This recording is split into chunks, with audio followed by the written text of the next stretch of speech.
नितिन गडकरी का टोल नाका खत्म करने पर बड़ा ऐलान। नेशनल हाईवे हो या एक्सप्रेसवे, अब आपका सफर बनेगा और भी आसान।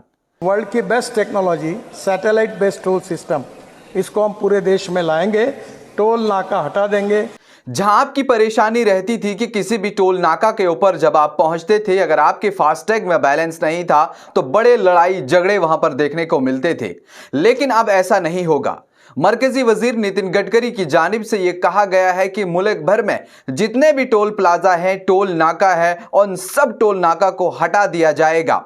ऐसे में यह खबर सुनने के बाद जितने भी ड्राइवर भाई हैं और जो भी गाड़ी मालकान हैं, जो भी गाड़ी चलाते हैं, उन सब के लिए यह अच्छी खबर, और उन्होंने इसका खैर मकदम किया कि लगातार जिस तरह से हम लोगों को टोल प्लाजा के ऊपर आकर के हमारा वक्त ज़ाया होता था और जिस तरह कहा जाता था कि यहां पर आपका टाइम बचेगा, लेकिन लंबी लंबी लाइनें लग जाती थी, कई घंटों तक लोगों को रुकना पड़ता था, तब जाकर के आपका टोल वहां पर कटता था और उसके बाद आपको वहां से निकलना पड़ता था। लेकिन क्या ऐसे में अगर खरबों करोड़ों रुपए सरकार खर्च करती है और उसके बाद आपको फ्री में इन एक्सप्रेसवे और हाईवे पे चलने दिया जाएगा, आपका कहीं पे कोई टोल नहीं लिया जाएगा? कि तमाम सवाल अब आपके जहन में आ रहे होंगे। लेकिन आपको बता दें, इससे पहले भी हमने आप तक ये खबर पहुंचाई थी कि मार्च 2024 यानी कि अब से कुछ दिन बाद ही एक पॉलिसी लागू की जाएगी जिसमें आपका टोल जो है वो सैटेलाइट से काटा जाएगा। यानी आपकी गाड़ी की जो नंबर प्लेट है उससे मुंसलिक रहेगा। आपकी गाड़ी की जो नंबर प्लेट है उसे ऑटोमेटिक रीड किया जाएगा। आपको कहीं पर भी सड़क के ऊपर टोल नाका तो नहीं दिखेगा, लेकिन सैटेलाइट के जरिए से आपका टोल जो है वो काटा जाएगा। क्या इसमें जो नई पॉलिसी लाई जाएगी, जो नए तरीके से टोल कटेगा, क्या इसमें टोल की बढ़ोतरी होगी या कम होगा, फिलहाल ये खबर नहीं। अलबत्ता जो पुराने रेट हैं, खबरों के माने तो फिलहाल वही सब हैं। अब मार्च 2024 से यानी कि अब से कुछ दिन बाद ये लागू किया जाएगा और आपको कहीं पर भी रुकना नहीं पड़ेगा। क्योंकि इससे पहले जब आप सफर के लिए निकलते थे, अगर आपकी भले ही आपकी गाड़ी में फ्यूल कम होता था, लेकिन आप घबराते नहीं थे, लेकिन एक बात जहन में ये रहती थी कि अगर फास्टैग में बैलेंस नहीं है तो जरूर टोल प्लाजा के पास पहुंचकर हमारा लड़ाई या झगड़ा होगा।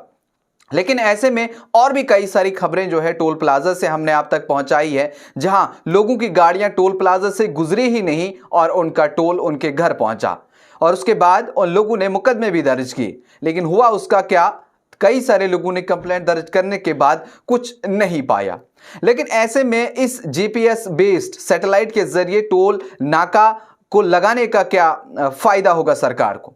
इसमें मरकजी वजीर नितिन गडकरी ने यह कहा कि इससे सबसे पहले लोगों का टाइम जो है बहुत बचेगा, और उसके अलावा कहीं ना कहीं मुल्क की मईशत में भी एक बहुत बड़ा सबब बन सकता है, क्योंकि आज के वक्त में किसी के पास वक्त नहीं रहा है, हर कोई जल्दी में होता है। और ऐसे में लंबी लंबी लाइनें जब आप टोल प्लाजा पे देखते थे तो बहुत गुस्सा हो जाते थे और लड़ाई झगड़ों की वजहें भी यहीं पर बनती थी।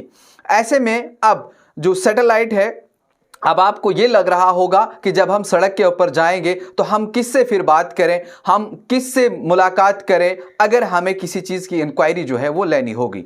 लेकिन ऐसे में आपको बता दें, आपकी जब हाईवे के ऊपर आते हैं यानी उसकी एक मिकदार रहेगी। जैसे अगर आपको जम्मू से श्रीनगर की तरफ जाना है, वहाँ का जो पहला टोल नाका आप क्रॉस करेंगे और जो दूसरा टोल नाका होगा, उसके बीच सैटेलाइट के जरिए से ही उसकी हाईवे की या उस एक्सप्रेस वे का जो है उसके अंदर फीड डाटा होगा। जब आप उसके ऊपर चढ़ेंगे तो ही आपकी नंबर प्लेट जो है वो रीड वो करेगा और उसके बाद आपका टोल जो है कटना वो शुरू होगा।